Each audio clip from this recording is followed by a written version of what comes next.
Congratulations to both on a great cinematic experience. I'll start with you, Bradley. When did you first know that you wanted to direct A Star is Born, and what were you most excited about the prospect of making it? You know, I always felt like I wanted to direct movies. Movies were a huge part of my life as a kid, healing me, energizing me, inspiring me.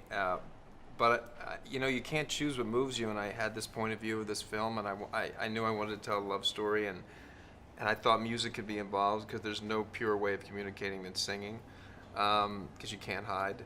And it was just like a series of events and images and sounds and compositions that eventually they started to add up, and I thought, well, this is the one.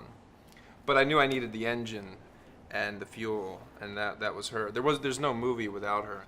What went through your mind when he called you to, offer you to be his star, and what compelled you to say yes? We just had a connection instantly, and when we sat down to sing together at my house, it was within meeting each other for 20 minutes that I started to play piano and he started to sing, and I said, oh my God, Bradley, your voice, I can't believe it. And for me, singing, you can sound beautiful, but it is a whole other thing to sound beautiful and also be able to tell a story and to sing from your gut, to sing from the nectar of your being and your soul. And I really heard that in his voice, and I knew in my heart that he could play a rock star. I'm sure it was the same with you when you were listening to her singing live. How was the feeling?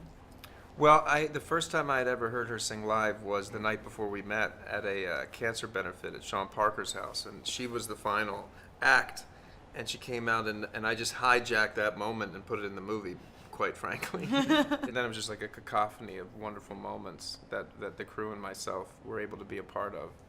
It's nice when you know that you're at the right place and the right time in your life, and every time she sang on set, we all just felt grateful. What I loved so much about singing in this film is singing with Bradley and feeling that connection and having that back and forth. There was never a moment where we stopped because somebody didn't sing right, or because the music was wrong.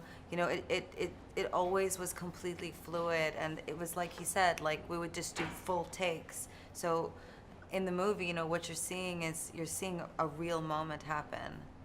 It's extremely authentic to the experience that we had filming together.